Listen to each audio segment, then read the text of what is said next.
آج کل YouTube پر ایک ملحد صاحب حارث سلطان بہت زیادہ چھائے ہوئے ہیں جو پاکستانی ملحد کے نام سے ایک YouTube چینل بھی چلا رہے ہیں۔ ان صاحب نے ایک پروگرام کیا جس میں قرآن کی کچھ آیات کو بنیاد بنا کر یہ ثابت کیا کہ قرآن میں ہرزہ سرائی بھی نازل ہوئی ہے، اور آج کی ویڈیو میں ہم اس بابت قرآن کا موقف جانیں گے۔ السلام علیکم، میرا نام ہے وسیم احمد آفریدی اور آپ دیکھ رہے ہیں اپنا چینل فہم القرآن۔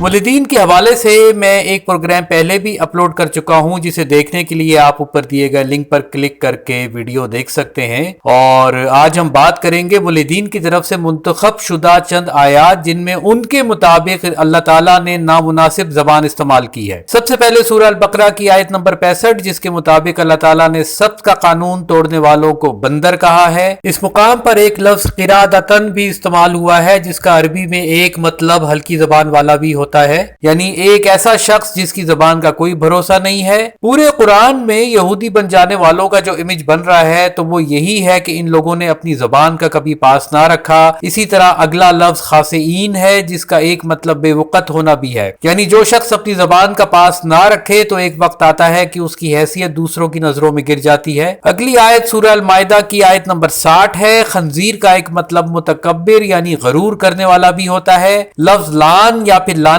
کا ایک مطلب رسوا یعنی بے عزت ہونا بھی ہوتا ہے۔ اسی طرح لفظ جال کا ایک مطلب مقرر کرنا بھی ہوتا ہے۔ اگلی آیت ہے سورہ الجمعہ کی آیت نمبر 5۔ سب سے پہلی بات تو یہ کہ لفظ حمارے کا ایک مطلب بدبودار منہ والا ہونا بھی ہے، اس لیے یہ ترجمہ بھی ہو سکتا ہے کہ ان کی مثال بدبودار منہ والے جیسی ہے جنہوں نے کتابوں کا بوجھ اٹھا رکھا ہے۔ لیکن یہاں ہم لفظ گدھا کو ہی درست مانتے ہیں، کیونکہ ایک تو یہ کہ اللہ تعالیٰ نے ایک جانور کی خصوصیات کو مثال کے طور پر انسان سے مشابہت دی ہے، دوسرا یہ کہ علاوہ انسانوں کے تمام زیرو اس محدود وحی کے مطابق عمل کر رہے ہیں جو ان پر نازل ہو رہی ہے، جس کی وجہ سے وہ اپنی اپنی جبلت کے مطابق زندگی گزار رہے ہیں، جبکہ انسان اشرف المخلوق اس لیے ہے کیونکہ اس پر محدود کی بجائے لامحدود وحی غیر مطلوع نازل ہو رہی ہے، جس کا مقصد ہے کہ وہ قدرت کی چیزوں کا مشاہدہ کرتے ہوئے اللہ تعالیٰ کی پہچان کرے۔ جانوروں اور انسانوں میں نازل ہوتی ہوئی وحی کی بابت مزید تفصیل جاننے کے لیے آپ اوپر دیے گئے لنک پر کلک کر کے ویڈیو دیکھ سکتے ہیں۔ لہٰذا اس آیت کا مفہوم کچھ اس طرح سے ہے کہ عمل کیے بغیر صرف کتابی علم ہونے کی مثال بالکل ایسی ہی ہے کہ کسی گدھے پر کتابیں لاد دی جائیں۔ بالکل اسی سے ملتی جلتی مثال اللہ تعالیٰ نے سورہ الاعراف کی آیات نمبر 175 تا 177 میں بھی دی۔ کلب کا مطلب ہوتا ہے پاگل کتا۔ اللہ تعالیٰ کا ہر کلام عمل کی طرف اکساتا ہے۔ اگر انسان بہت زیادہ اسٹڈی کر کے علم تو حاصل کر لے لیکن اسے پریکٹس نہ کرے تو پھر اس کی مثال صرف کتا نہیں بلکہ پاگل کتے جیسی ہو جاتی ہے جو اپنے ہوش و حواس کھو بیٹھتا ہے، کیونکہ نارمل کتا پھر بھی محدود وحی کے مطابق عمل کر رہا ہوتا ہے لیکن پاگل کتا اس سے بھی جاتا ہے۔ اسراف بہت بری چیز ہے، لہٰذا میں قرآن میں خود شناسی حاصل کرتے ہوئے اس کے مطابق جتنا بھی ممکن ہو سکے عمل کرنا بہت ضروری ہے۔ اگلی آیت سورہ البقرہ کی آیت نمبر 171 ہے۔ اس آیت میں اللہ تعالیٰ نے انسان کو اندھا، گونگا اور بہرا کہا ہے۔ اس آیت میں اللہ تعالیٰ نے انسان کے 3 حواس خمسہ کا ذکر کیا ہے۔ آج ہمارے معاشرے میں ہم اپنے اطراف میں بدلتے ہوئے حالات کو حقیقت کی بجائے فریب نظر سے دیکھتے ہیں۔ ہم جب بھی کسی سے بات کرتے ہیں تو ہمارے نزدیک ڈائلاگ کرنا نہیں ہوتا بلکہ اپنا نقطہ نظر ایک دوسرے کے دماغوں میں ٹھونسنا ہوتا ہے۔ اسی طرح ہماری سوچ چونکہ انالیٹیکل نہیں رہی، اس لیے ہم ایک دوسرے کی بات سننے کی بجائے اسے اپنے ذاتی نقطہ نظر پہ پرکھتے ہیں۔ ہم نے مختلف فرقے بنا لیے ہیں اور ہر فرقے کا ایک ایک چرواہا ہے جس کے پیچھے ہم اپنی عقل کو بند کر کے اندھے گونگے بہروں کی طرح چلتے چلے جا رہے ہیں۔ جانوروں میں صرف محدود وحی نازل ہو رہی ہے جبکہ انسان میں لامحدود وحی غیر مطلوع نازل ہو رہی ہے، اور یہی فرق ہے انسانوں اور جانور میں۔ اگلی آیت ہے سورہ الانفال کی آیت نمبر 37، جس میں انسان کو گندگی کہا گیا ہے۔ صحیح اور غلط دو ایسی چیزیں ہیں جو دنیا کے ہر انسان کے اندر پائی جاتی ہیں، بس فرق صرف یہ ہے کہ جن لوگوں کو ان دونوں میں فرق کرنا آ گیا اور انہوں نے غلط کو نظر انداز کر کے صحیح کو اپنا لیا، وہ اس دنیا اور روز آخر میں سرخ सुरखरू हुए। अल्लाह ताला को किसी के मजहब या फिरके या दहरिया होना या मुल्हिद होने से कोई फर्क नहीं पड़ता। अल्लाह ताला का अपना सीधा साधा सा मेयार है, अच्छा या बुरा इंसान, और उसी हिसाब से रोज़े आखिर फैसले होंगे, जिसकी वाज़ेह मिसाल अल्लाह ताला ने सूरह अल बकरा की आयत नंबर 62 में इस तरह से दी। अगली आयत सूरह अल रोम की आयत नंबर 12 है, जिसमें इनका मौक़िफ़ है कि इंसान को जुर्म साबित होने से पहले ही मुजरिम करार दे दिया गया है। जब भी कोई इंसान मरता है तो उसके अमाल का बाब बंद हो जाता है और अल्लाह ताला जान जाता है कि अब ये मुजरिम बन गया। अलबत्ता अल्लाह ताला शहादत कायम करने के लिए इंसान को उसकी पूरी जिंदगी के मामला जरूर दिखाएगा, और इंसान जो भी बहस उजत करेगा अल्लाह ताला उसके तसल्ली बख्श जवाबात भी देंगे, ताकि जो भी दोज़ख में जाए दलील रोशन के साथ जाए और जो भी जन्नत में जाए दलील रोशन के साथ जाए। अगली आयत सूरह अल कलम की आयत नंबर 13 है, जिसमें हारिस सुल्तान के प्रोग्राम के मुताबिक अल्लाह ताला ने इंसान को बराह रास्त हराम का नुत्फा कहा है। लफ्ज जनीम का एक मतलब अजनबी भी होता है,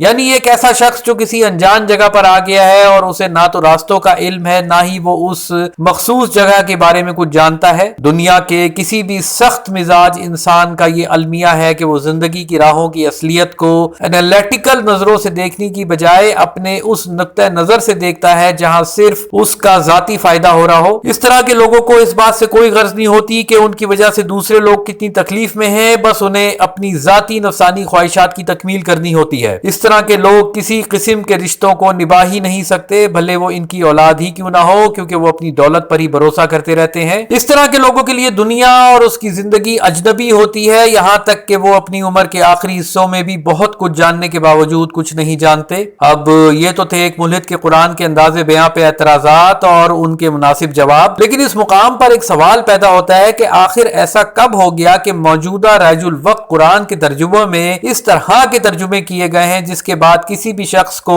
कुरान की पाकीज़ा आयात पर तनकीद करने का बहाना मिल गया। और इस सवाल का सीधा साधा सा जवाब यह है कि हर शख्स अपने कौल फेल का खुद जिम्मेदार है। जिन लोगों ने भी कुरान के तर्जुमे करते हुए मुनासिब अल्फाज का इस्तेमाल ना किया तो रोज़े आखिर वो खुद इसके जिम्मेदार होंगे। कुरान की आयात एक दूसरे के साथ गुंदी हुई हैं, एक के बाद दूसरा मजमून शुरू हो रहा है जो हमारे दिमागों में कॉन्सेप्ट बनाता है। आयत का लफ्जी मतलब ही निशानी या मंजिल होता है, यानी एक ऐसा संगे मील जिसके बाद अगले संगे मील की तरफ बढ़ा जाता है। लिहाजा आयात का मतन इस बात का फैसला करती हैं कि किस मौके पर कौन सा तर्जुमा होना चाहिए जिसके बाद कॉन्सेप्ट्स दुरुस्त हो। इस हवाले से कुरान ही में मौजूद दो मुकामात का तकाबुल कर लेते हैं ताकि बात मजीद वाज़ेह हो जाए। सूरह अल माइदा की आयत नंबर 33 में उन शरपसंद लोगों के लिए सजा का तस्वुर दिया गया है जो बाकायदा जंग की सूरत हाल पैदा कर देते हैं, लिहाजा जंग के बाद उनके साथ क्या करना है तो इस बाबत आयात आ रही हैं। राजुल वक्त इन आयात का तर्जुमा इस तरह से किया गया है कि मोमिनों का इमेज बहुत ही जालिम डिक्टेटर का नजर आता है जो जंग के बाद अपने दुश्मन को अजियतनाक गैर इंसानी सजाएं देता है, उनको कत्ल कर देता है, उनको सूली पर चढ़ा देता है, उनके हाथ पांव मुखालिफ सिमतों से काट कर उन्हें सारी जिंदगी के लिए जिस्मानी माजूर और ज़हनी अजियत में मुब्तला कर देता है। कत्ल का एक मतलब किसी चीज को अलामती तौर पर काटना भी है, मसलन राब्ता काटना वगैरह। इसी तरह लफ्ज कता का एक मतलब किसी चीज से रोक देना भी होता है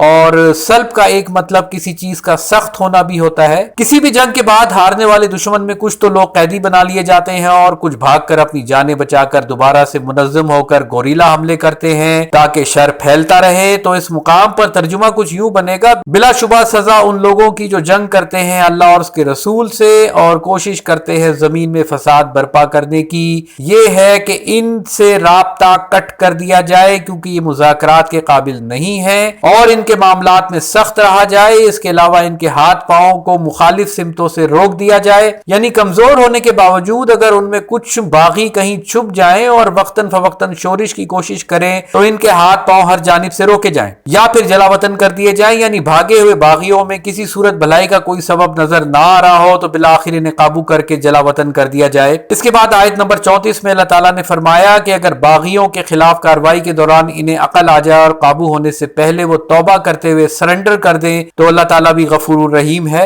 हम फर्ज करते हैं कि आयत नंबर 33 का मौजूदा राजुल वक्त तर्जुमा ही मुकम्मल दुरुस्त है, तो फिर सवाल ये पैदा होता है कि जंग का हर कैदी तो पहले ही अजियतें दे देकर मार दिया गया, नीज जो भी बागी पकड़ा जाता है तो उसे भी अजियत देकर मार दिया जाता है, तो फिर जला वतन किसे करें। यानी आयत नंबर 33 अपने ही अंदर कॉन्फ्लिक्ट रख रही है। नीज आयत नंबर 34 का कॉन्सेप्ट भी बिगड़ रहा है। इस चैनल की तकरीबन हर वीडियो में हम इस अहम तरीन पॉइंट को डिस्कस करते हैं कि कुरान दरअसल अरबी रस्मुल खत में नाजिल ही ना हुआ है, बल्कि ये दरअसल चश्मे तसव्वुर से परखे जाने वाले मंजरनामे हैं, ताकि हम अपनी जात को मुख्तलिफ सूरत हाल का हिस्सा बनाते हुए ये सोचें कि अगर हम इस तरह की सूरत हाल में हो तो हम कैसे सोचेंगे और अमल करेंगे। लिहाजा एक मंजरनामा अगर गलत होगा तो अगली आयत का मंजरनामा भी गलत होना शुरू हो जाएगा। अब इस मुकाम पर एक नुक्ता ज़हन में रहे कि कुरान में अल्लाह ताला ने जजिया की सजा भी मुकर्रर फरमाई है, लेकिन वो सूरत हाल मुख्तलिफ है जब किसी दूसरे मुल्क से जंग हो। और सूरह अल माइदा की आयत नंबर 33 में मुल्क के अंदर के शर पसंदों से जंग का जिक्र हो रहा है, यानी सिविल वॉर। अब ये तो होगी मोमिन की हिकमत अमली, यानी अगर हम मोमिन की तरह सोचते हुए इस तरह की सूरत हाल में हो तो हम कुरान की इन आयात में ऐसे ही अमल करेंगे।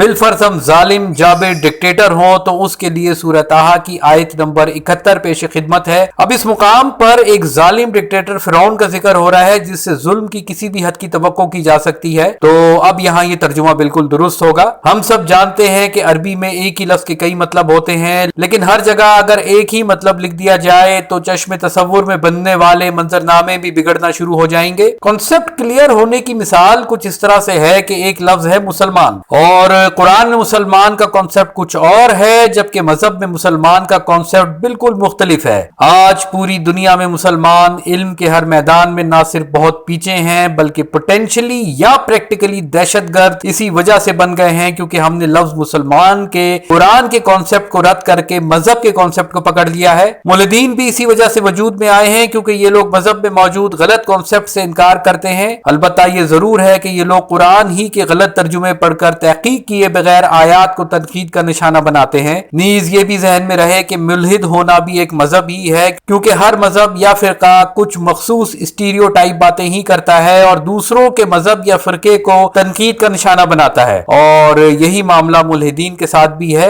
लिहाजा हारिस सुल्तान समेत तमाम मुल्हिदीन के लिए मुखलिसाना मशवरा यह है कि बुराई को नुमाया कर देने से बुराई खत्म नहीं होती, बल्कि इस कुरान की आयात वैरायटी से भरपूर है और मुख्तलिफ सूरत हाल के हिसाब से अल्लाह ताला ने हमें ये सबक दिए हैं कि एक ही सूरत हाल में मोमिन कैसे सोचेगा और अमल करेगा और मुनकिर कैसे सोचेगा और अमल करेगा। और ये डिफरेंस अभी हमने सूरह अल माइदा की आयत नंबर 33-34 और सूरह ताहा की आयत नंबर 71 में देखा है। हमारा आज का खिताब इख्तिताम पजीर होता है। अगले खिताब तक आप सब पर सलामती हो।